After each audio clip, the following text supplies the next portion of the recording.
네, 계속해서 한 주간의 이슈를 좀 짚어보겠습니다. 네, 이현종 위원, 이승은 변호사 계속해서 함께 해주시고요. 권상희 시사평론가 더 모셨습니다. 안녕하세요. 안녕하세요. 취재 바로 보겠습니다. 자, 학교 폭력 논란으로 국내 활동이 힘들어진 이재영, 이다영, 이 쌍둥이 배구 스타죠. 이 그리스 배구팀에 합류한다 이런 보도가 나왔습니다.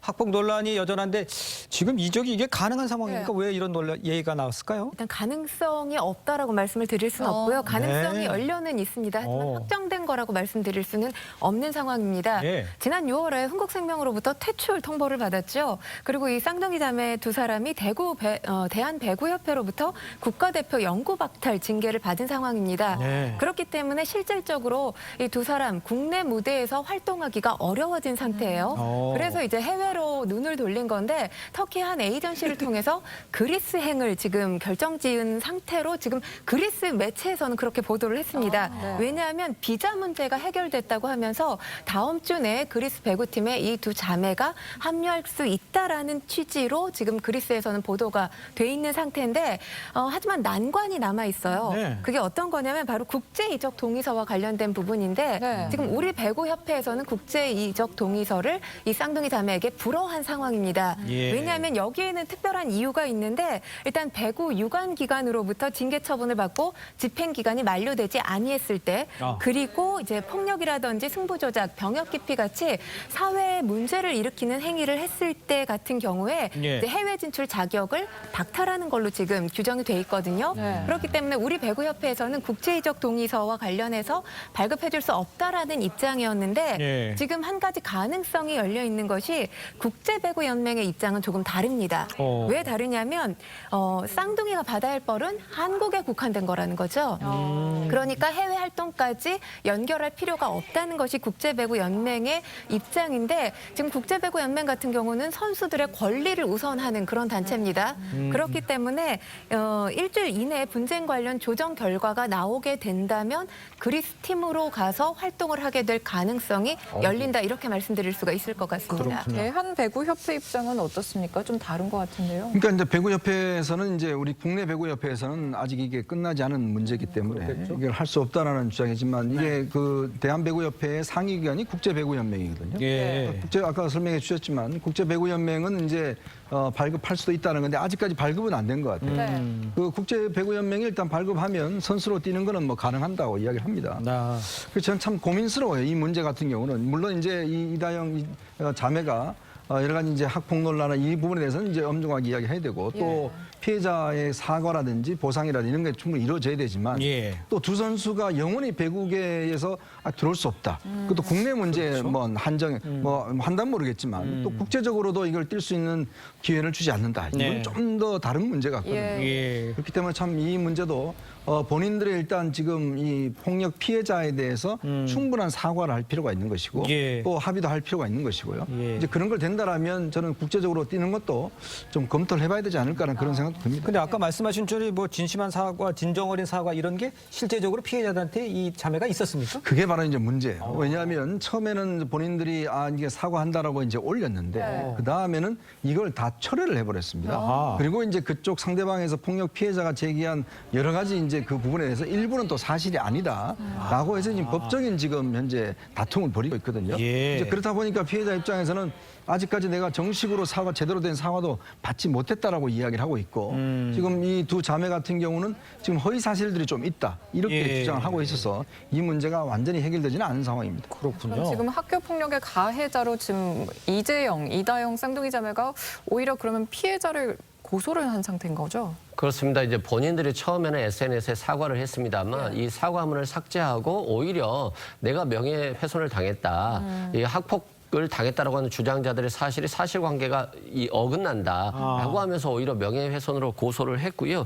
실제 이것 때문에 이제 피해자들도 이다영 자매가 안 변했구나 이렇게 또 공방을 하고 있는 실정입니다. 그렇군요.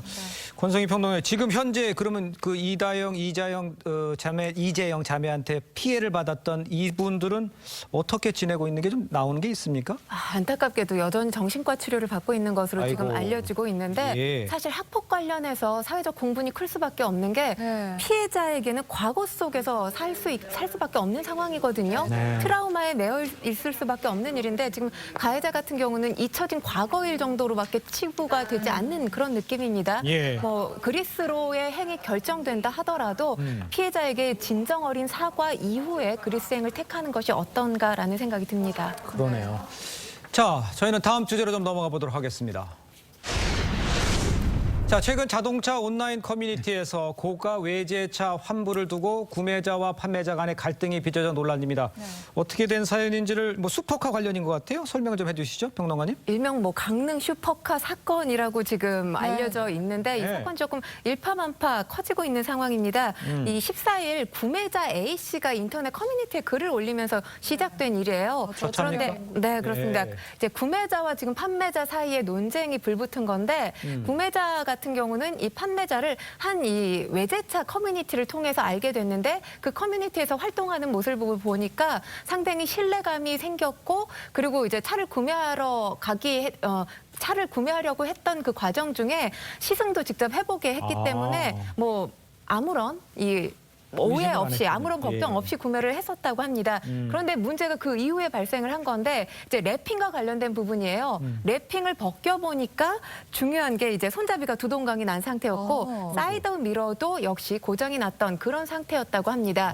그래서 이 지금 구매자 같은 경우는 판매자에게 환불을 요구를 했어요. 예. 그런데 이 과정 중에 이 판매자의 아버님이 등장을 합니다. 그렇기 때문에 랩핑을 제대로 해놓지 않으면 환불해줄 수 없다라고 한 건데 여기서 조금 입장이 바뀐 것이 지금 판매자 같은 경우는 수리해준다고 했지 환불해준다고 한 적은 없었다. 이런 게 지금 판매자 입장면서 법적 공방까지 지금 야기가 되고 있는 그런 그렇군요. 상황입니다. 네. 네, 이렇게 논란이 커지니까 판매자 역시 커뮤니티에 입장을 전했다고 하는데 어떤 사정이 있었던 그러니까 이제 그 구매자가 직접 시승도 해보고 네. 다 판단을 해봤다는 거예요. 네. 이제 그렇게 한 상황에서 이제 구매를 했기 때문에 아까 이야기했던 그런 어떤 일부 이제 수리 문제 같은 경우는 이제 충분히 해줄 수 있다라고 이제 이야기를 하고 있는데 이미 본인이 사실은 차를 다 보고 판단해서 이미 모든 대금을 다 받았는데 이걸 다시 또 환불해 달라고 그러니 이게 또 문제가 있고 더군다나 또 구매자 이 사람을 그 인터넷에 올리면서 굉장히 좀 안 좋게 이렇게 표현하고 이렇게 비판하는 것에 대해서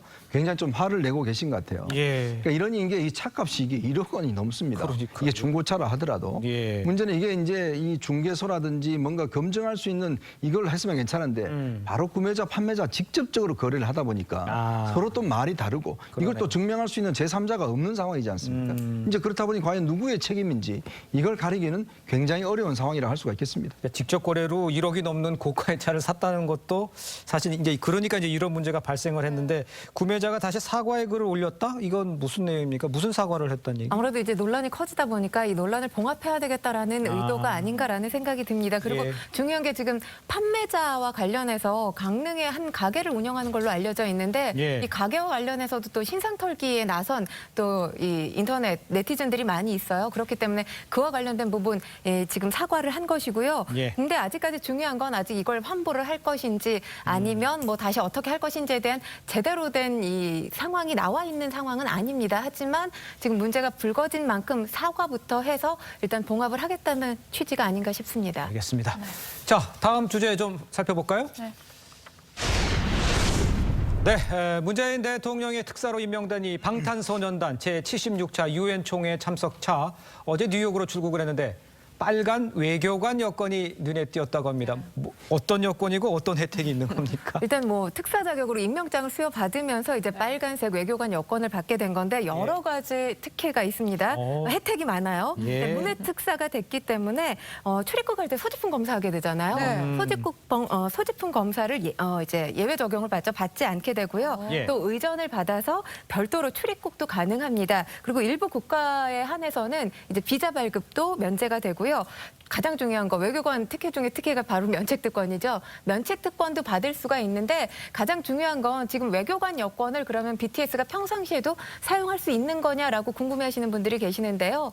지금 특사 자격 때만 이 외교관 여권을 사용하는 것이고요. 일반적으로 이제 BTS 그룹 차원에서 활동을 하게 될 때는 일반 예. 여권을 사용하게 됩니다.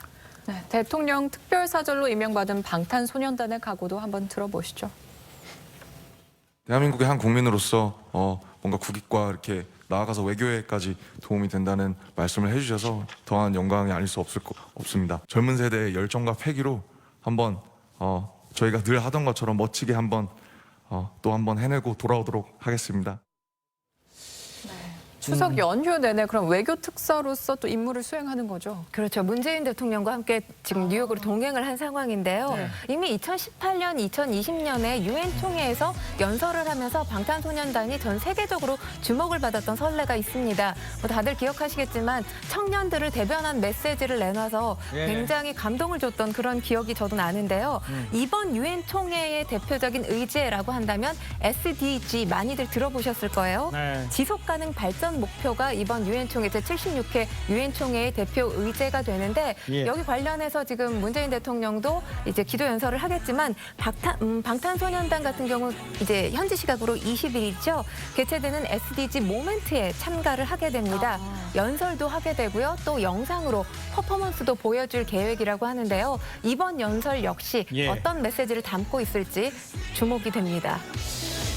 그렇군요. 근데 이제 방탄소년단 지난해 이제 추석에도 전 세계에 이제 한복을 알렸죠. 이렇게 네. 꾸준히 노력을 하고 있고 또 이제 근데 방문했던 장소마다 이제 관광 명소로 떠오르고 있고 뭐 그런 상태. 그렇죠. 뭐 경회루, 경복궁, 또 속초 이런 쪽 하여튼 방탄소년단이 가는 장소, 예. 또 본 지금 전시회, 네. RM 같은 경우가 워낙 이제 미술 쪽을 좋아하다 보니까 예. RM이 봤다고 하면 그 미술관은 아주 대박을 칩니다. 네. 그러니까 그만큼 이제 이 워낙 글로벌 스타가 미치는 영향이 굉장히 크기 때문에 예. 사실 이렇게 외교관 그 여권도 주고 또 유엔 총회라는 데가 어떤 곳입니까? 결국 세계적인 문제를 다 논의하는 건 아니겠어요? 그렇죠. 단순히 노래만 잘하고 인기만 있다고 해서 가는 곳은 아니거든요. 네. 즉 BTS가 실제로 세계 청소년들한테 미치는 영향력이 굉장히 크죠. 특히 이제 이 BTS가 예전부터 이 제3국 어떤 면에서 보면 이제 그동안 선진국뿐만 아니라 후진국에 있는 많은 청소년들한테도 많은 용기를 많이 주는 역할들 많이 했지 않습니까? 그렇습니다. 네. 바로 그래서 이번에 같은 연설 같은 경우도 이제 지속 발전 가능한 그런 측면에서 이 BTS가 또 한 번에 이제 행사를 하기 때문에 네. 이 세계적인 팬덤이 또 형성될 것 같습니다. 또 BTS의 문화적 영향력이 점점 높아지니까 병역 특례 가능성도 다시 한번 관심을 받고 있거든요. 이거 어떻게 보세요? 그렇습니다. 윤상현 국민의힘 의원이 이미 병역 특례에 문화체육예술이 더 넣어야 된다. 문화예술이 더 넣어야 된다는 걸 이미 해놓은 상태거든요. 네. 그렇기 때문에 여기에 대해서 결과적으로 그러면 문화 특례자가 누가 될 것인가에 대해서 BTS가 굉장히 우선적인 것으로 보여지고요. 네. 실제 국위 선양에 있어서도 이제 문화예술인의 역할도 굉장히 높아지고 있거든요. 네, 그렇습니다. 그런 측면에서 어떤 관심이 많아지고 있습니다. 또한 대체 복무도 감축 기조에 있고 실제 병역 의무의 형평성 관련해서도 문화예술인도 어느 누구 못지않다 하고 있기 때문에 예. 이번에 특사로 또 나가서 유엔에서 연설을 하는데 앞으로 결과를 좀 지켜봐야 될 것 같습니다. 그렇습니다.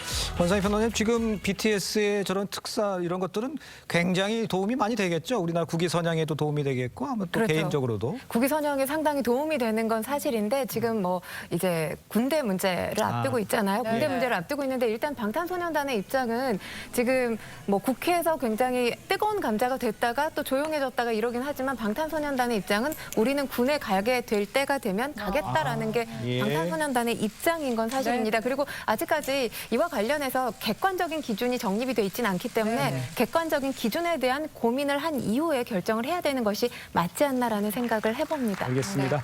추석 연휴인데 패널 분들도 고생 많으셨습니다. 고맙습니다. 감사합니다. 감사합니다.